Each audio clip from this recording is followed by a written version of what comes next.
Et nous enchaînons à présent avec Enjeu patrimoine, où nous allons revenir sur le dynamisme du crowdfunding en France l'année dernière à l'occasion de la sortie du baromètre du crowdfunding 2021, donc en France, édité par Mazars et l'association Financement Participatif France. Pour revenir sur le dynamisme du secteur, donc l'année dernière, nous avons le plaisir de recevoir sur le plateau de Smart Patrimoine Bertrand Desportes, associé chez Mazars. Bonjour Bertrand Desportes. Bonjour Nicolas. Bienvenue sur le plateau de Smart Patrimoine. Alors on va commencer par le secteur au sens large. Près de 2 milliards d'euros collectés en 2021 sur toutes les plateformes de financement participatif. On peut dire que 2020 a été une belle année, voire une année record en matière de crowdfunding. 2021 a été une année record, effectivement, on tangente les 2 milliards.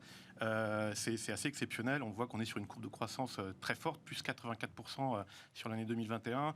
Les taux de croissance des années précédentes, c'était plutôt aux alentours de 60 à 65%. Donc on voit qu'on est même sur une accélération de la croissance. D'accord. Donc à ce stade, c'est vraiment une courbe assez exponentielle. On n'arrive pas à distinguer s'il y a une forme d'aplanissement qui va s'opérer. Et bien malin sera qui connaît le plateau du crowdfunding. Est-ce que c'est 5 milliards, est-ce que c'est plus, on ne sait pas. Ce qui est intéressant, c'est que c'est 168 000 projets financés au cours de l'année, contre un peu plus de 115 000 l'année dernière, que le crowdfunding trouve vraiment ses marques dans différents secteurs d'activité. Depuis l'origine du crowd, pour avoir les ordres de grandeur en tête, c'est 5 milliards d'euros de collecte qui ont permis de financer des projets. Donc depuis 2015, c'est ça, l'origine du crowdfunding, c'est 2015 à peu près. C'est 2014-2015, les décrets qui permettent d'opérer en tant que plateforme de crowd datent de 2014. Oui. D'accord. Effectivement, près de 5 milliards collectés depuis 2015. Avant de rentrer peut-être un petit peu dans les différentes verticales au sein du crowdfunding, puisqu'il y a des réalités très différentes, il y a même des secteurs d'activité très différents. Qu'est-ce qui peut expliquer, selon vous, cette appétence soudaine, enfin soudaine non, mais en tout cas cette année record 2021 pour le crowdfunding ? Moi, je crois que le crowdfunding a vraiment trouvé sa crédibilité dans les circuits de financement de l'économie, de manière très nette. C'est un acteur qui devient incontournable. Je pense qu'il y a un triptyque banque, fonds d'investissement, crowd qui s'installe bien. D'accord. Puis par ailleurs, je pense qu'il y a une très bonne adéquation entre les besoins des porteurs de projets et les attentes des épargnants, notamment, qui cherchent à diversifier leurs investissements. Donc là, ça fonctionne bien. Et puis par ailleurs, il y a les qualités intrinsèques du crowd, une notion de transparence. Je flèche mon argent sur un projet que je connais. D'accord. De traçabilité, je peux suivre le projet dans le temps, et d'accessibilité.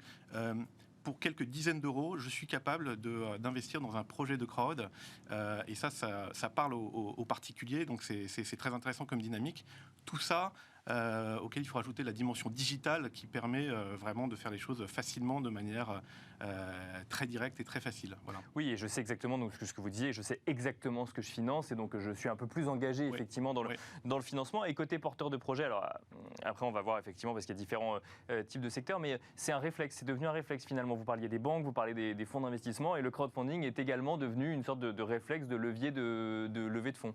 Exactement, et je pense que le crowdfunding marche d'autant mieux qu'il n'est pas en concurrence frontale avec des acteurs historiques, notamment les banques, mais vient en complémentarité sur des typologies de financement qui sont pris en charge, mais peut-être moins bien pris en charge par d'autres acteurs. Je pense, si on fait une focale sur les TPE-PME, tout ce qui est financement de la croissance, financement de l'immatériel, on voit bien que des acteurs traditionnels ont plus de difficultés à prendre des garanties. Le crowdfunding arrive à apporter des solutions qui rendent service aux entreprises.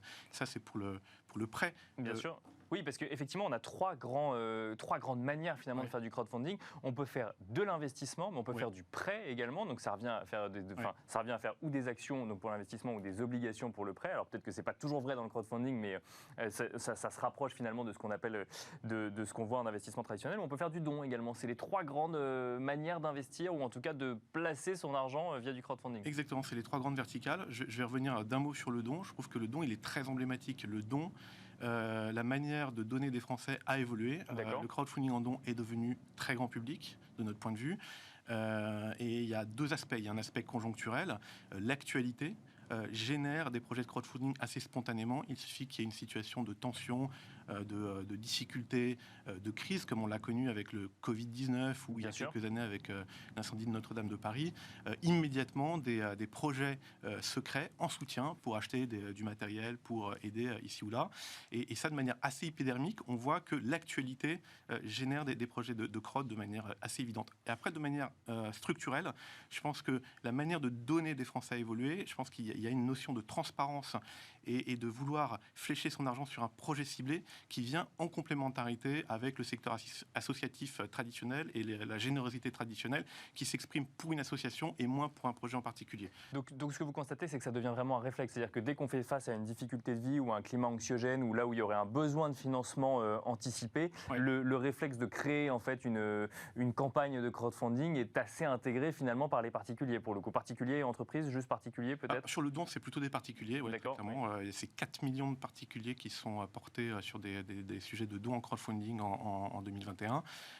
Et d'ailleurs, on voit c'est 65 millions d'euros de dons avec récompense, mais 131 millions d'euros de dons sans récompense. Donc là, on est vraiment dans le don, on offre effectivement son argent pour un autre projet. Oui. Exactement. Notre étude distingue bien les deux. Il y a le don sans récompense qui est vraiment la générosité pure et simple. Après, il y a ce qu'on appelle le don avec contrepartie.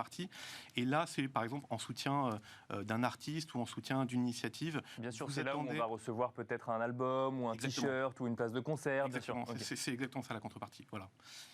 Donc le don, effectivement, est porté par cette dynamique. Il y a également le prêt qui n'existait pas il y a quelques années et qui aujourd'hui se développe énormément pour le coup au crowdfunding. Oui, alors se développe énormément et je dirais qu'il a trouvé son usage dans quelques secteurs très ciblés. Alors j'ai un peu parlé de TPE-PME sur des aspects d'investissement immatériel. Il y a au moins 2 autres exemples emblématiques. L'immobilier, notamment les marchands de biens et les promoteurs immobiliers, dans le cadre de la structuration de leurs projets, ont besoin de fonds d'amorçage en complémentarité des banques et de la pré-commercialisation de leurs programmes. Bien sûr. Pour lancer les premières dépenses. Et le crowdfunding permet de financer ou refinancer les fonds propres dont ont besoin ces promoteurs immobiliers. Et là, les chiffres sont très parlants. Le financement obligataire, c'est la locomotive du crowdfunding. Ça représente environ 1,145 milliard rien que sur l'année 2021. Donc on voit que c'est vraiment en masse la catégorie reine. Et par ailleurs, il y a tout ce qui est le financement de la transition énergétique. Bien sûr. Les communes, communautés de communes lancent des projets photovoltaïques, des projets éoliens et aiment associer les collectivités locales et notamment la population locale à l'essor de ces projets et au financement de ces projets. Et en faisant un programme de crowdfunding autour de ces projets-là... Donc toujours obligataire là pour le coup ou toujours obligataire? Obligataire, tout à fait. Permettent d'avoir des financements complémentaires qui donc fait participer la population locale à l'intérêt économique, mais aussi à l'intérêt environnemental. Et la contrepartie, et c'est prévu par la réglementation, c'est que ça permet à cet opérateur d'avoir des taux bonifiés d'électricité à la vente dès lors qu'il y a qu'on a associé la population locale au projet pour le coup. Exactement, c'est ça. Oui, donc on voit que ce soit dans le cadre de l'immobilier ou dans le cadre de financement de projets durables, en fait, que c'est intégré comme un des mécanismes de financement de ces projets et ça trouve sa complémentarité avec les autres mécanismes de financement. Exactement. Et il y a un dernier point, c'est tout le volet investissement en capital, notamment au niveau des startups. Alors là, pour le coup, donc c'est le financement classique via le crowdfunding, oui. Oui, d'investissement, crowd equity, où là on travaille sur les capitaux propres des sociétés dans lesquelles on va investir.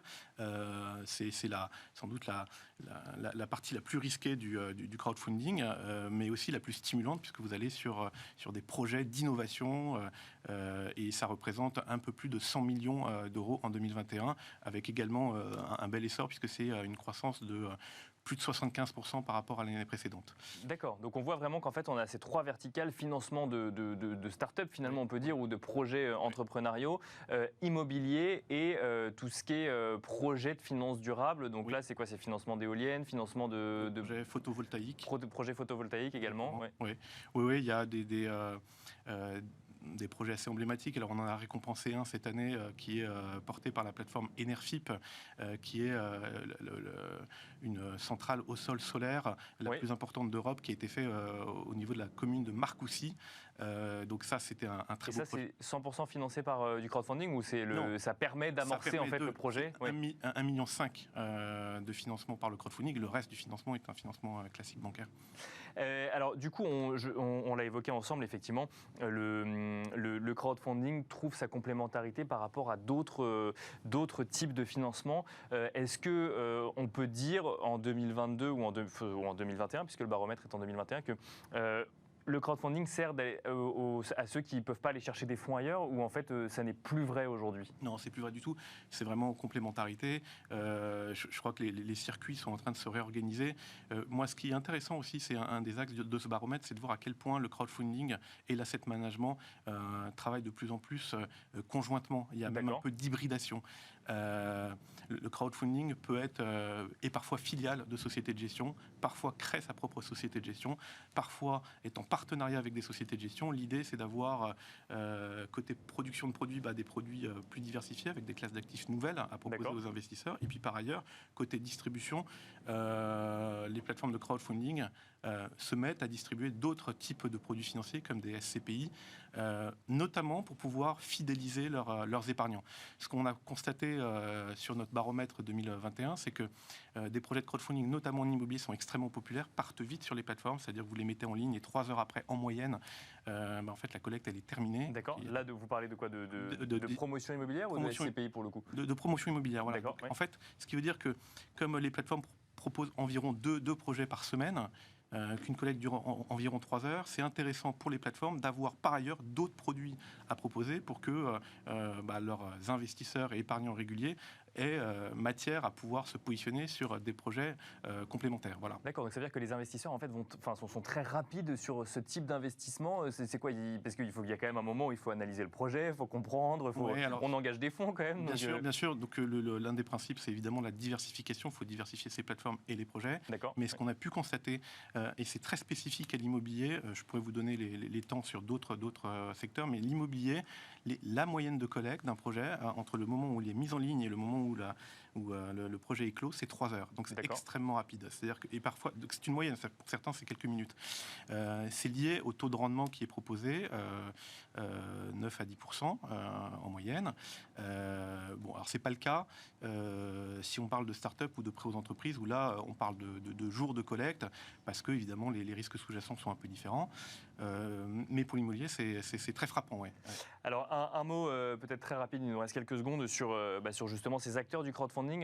L'étude, donc le baromètre 2021, a été menée sur combien d'acteurs? Il y a combien d'acteurs en France aujourd'hui du crowdfunding? Alors, il y a 67 acteurs actifs. Bien évidemment, il y a beaucoup plus d'immatriculation et de statuts et d'agréments existants, mais en fait, il n'y a que 67 plateformes qui sont réellement actives, et on a eu une réponse exhaustive de ces 67 plateformes-là.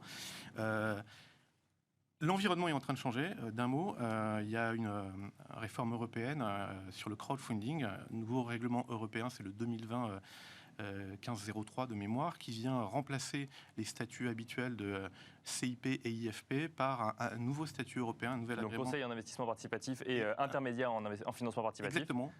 Par le PSFP, prestataire de services européens en financement participatif, qui va venir chambouler un peu les cartes, puisque toutes les plateformes existantes ont l'obligation de basculer sous ce nouveau référentiel qui oblige à se mettre à jour en termes de procédures, de gouvernance, de reporting, etc. Donc il y a une évolution du secteur et c'est peut-être un message pour 2022. Il risque d'y avoir un petit resserrement du nombre d'acteurs compte tenu de ces contraintes réglementaires. C'est un socle de réglementation plus exigeant, et donc le niveau de la barre augmente un petit peu. Merci beaucoup Bertrand Desportes. Je rappelle que vous êtes associé chez Mazars. Merci à vous également de nous avoir suivis, et je vous donne rendez-vous demain pour un nouveau numéro de Smart Patrimoine à 13h sur Bismart.